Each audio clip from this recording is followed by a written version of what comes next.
Mga bro, usap tayo tungkol sa latest buzz sa West Philippine Sea.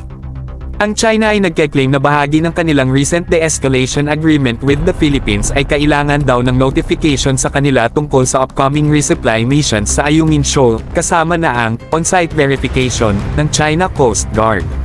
Mukhang power play, di ba? Pero teka lang, pinabubulaanan ito ng Pilipinas left and right. Ayon sa ating mga opisyal, wala raw ganitong agreement tungkol sa notification.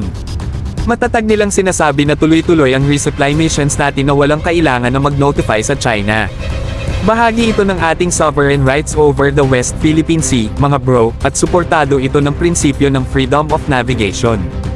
Hindi tayo umatras. Dagdag pa dito, kahit may agreement na mag-de-escalate ng tensions, ang China Coast Guard ay nakitang pumapalaot ng sobrang lapit sa mainland ng Palawan, reportedly within 40 nautical miles. Imbes na de-escalation, mukhang escalation ito mula sa China. Malinaw na sign ito na hindi sila seryoso sa tunay na kapayapaan at stability sa region.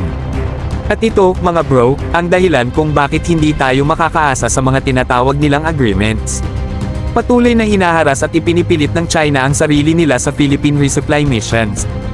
Hindi ito de-escalation, ito ay patuloy na strategy para mag-assert ng dominance. At alam natin kung saan ito patungo, mas maraming tension, mas maraming conflict. Kailangan natin maging vigilant at prepared. So, ano ang takeaway dito? Hindi nagpapatalo ang Pilipinas. Ipaglalaban natin ang ating sovereign rights, titiyakin na tuloy-tuloy ang supply missions, at pananatiliin ang ating presensya sa West Philippine Sea.